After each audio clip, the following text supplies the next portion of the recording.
লকডাউনটো enforce কৰিবৰ কাৰণে পুলিচে যাৱতীয় ব্যৱস্থা গ্ৰহণ কৰিছে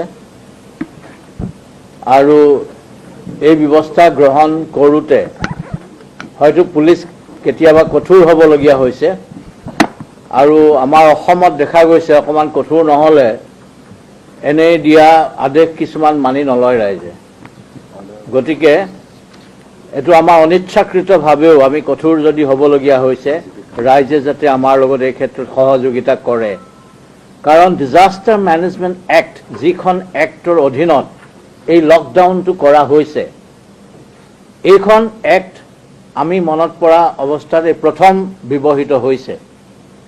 এয়া প্ৰথম ব্যৱহাৰ হৈছে গতিকে এইখন লাগু কৰিবৰ কাৰণে প্ৰণয়ন কৰাৰ পিছত একচুয়ালি লাগু কৰিবৰ কাৰণে ইয়াৰ যিখিনি প্ৰভিজন সেইখিনি ৰাইজে জনা উচিত যদি চৰকাৰে দিয়া আদেশ কোনোবা অমান্য কৰে তেওঁক আমি এবছৰলৈ জেল দিব পাৰো ইমিডিয়েট ধৰি পেলাই নন বেইলেবল কেছত তাৰোপৰি মিছা কথা ক'লে সোশ্যাল মিডিয়াত বা যিকোনো হোৱাটছআপতে কওক ফেচবুকতে কওক বা এনেকুৱা ধৰণৰ কথা কিছুমানে এনে কথা কিছুমান তাত উল্লেখ কৰে আৰু ৰাইজৰ মাজত কেতবোৰ সমস্যা সৃষ্টি কৰে কাৰণ মিছা খবৰ ভুৱা প্ৰচাৰ কেতিয়াবা চলোৱাৰ এটা প্ৰৱণতা দেখা যায় মই তেওঁলোকক সতৰ্ক কৰি দিছো তেনে ধৰণৰ ব্যক্তিক তেওঁলোক কেৱল আইটি এক্টতে নহয় তেওঁলোক এতিয়া এইখন এক্টৰ অধীনতো তেওঁলোক আহিব আৰু তেওঁলোক বিপদত পৰিব পাৰে আৰু তেওঁলোকৰ পৰিয়ালৰো অসুবিধা হ'ব পাৰে কাৰণ এই ক্ষেত্ৰত আমি এটো নোহোৱাটো বিচাৰিছো অসমৰ মানুহৰ এতিয়া যিখিনি আমি ৰিলিফ দি আছো এইবোৰ ক্ষেত্ৰত কোনোবাই যদি হকাবধা কৰে ক'ৰবাত অসুবিধা কৰে সেই ক্ষেত্ৰতো আমি সাৱধান হোৱা উচিত মিছা কথা কৈ কিবা ৱাৰ্নিং দি দিলে আমুকটো হ'ল বুলি মিছাকে যদি কৈ দিয়ে আমি গৈ পেলাই ভুলকে বুলি প্ৰতিপন্ন হয় তেতিয়াও এটো এটা ডাঙৰ সমস্যা হয় গতিকে এনে ধৰণৰ যিখিনি আপোনালোকে চাই ল'ব পাৰে ৱেবছাইটত দেখিব সেকশন 51 to 60 ডিজাস্টাৰ মেনেজমেন্ট এক্টত তাত যিখিনি প্ৰভিজনছ আছে সেইখিনি প্ৰভিজনৰ প্ৰতি মই জনসাধাৰণক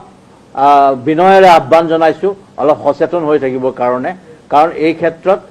এই আইনখন অতিকে কঠোৰ এতিয়া যেটো ব্যৱস্থা কৰা হৈছে আজি মই নিজে সুপ্ৰিনটেণ্ডেণ্ট অফ পুলিচ আৰু যিমান বেটেলিয়ন আছে সকলোৰ কমান্ডেন্টৰ লগত এই মাত্ৰ মই ভিডিঅ' কনফাৰেন্স কৰি আহিছো যেনেকৈ মুখ্য সচিব ডাঙৰীয়া সকলো ডিচিৰ লগতো বেলেগকে ভিডিঅ' কনফাৰেন্স কৰিছে আমি ষ্টেট টাস্ক ফোৰ্সে আমি সঘনাই গোটেই খবৰবোৰ লৈ আছো ইয়াত ফুড এণ্ড সিভিল সাপ্লাইজৰ পজিশন দৰবৰ পাতিৰ পজিশনছ চিফ সেক্ৰেটাৰীয়ে নিজেই মনিটৰ কৰি আছে আৰু আমাৰ জ্যেষ্ঠ বিষয়াসকলে নিজেই আগভাগ লৈ আমাৰ কনিষ্ঠতম কৰ্মচাৰীজনৰ লৈকে একেলগে হাতে কামে কামত লাগিছে নিজৰ কথা নেভাবি নিজৰ বিপদৰ কথা চিন্তা নকৰি বিভিন্ন বৰ্গৰ পুলিচৰ পৰা স্বাস্থ্যকৰ্মীৰ পৰা জ্যেষ্ঠ বিষয়াৰ পৰা বিভিন্ন বৰ্গৰ আপোনালোক সাংবাদিক বন্ধুসকলে বহুত কাম আপোনালোকে আগবঢ়াই লৈ গৈছে আমি সকলোৱে কৰিব চেষ্টা কৰিছো যাতে এক নিশ্চিত বিপদৰ পৰা অসমখনক আমি বচাব পাৰো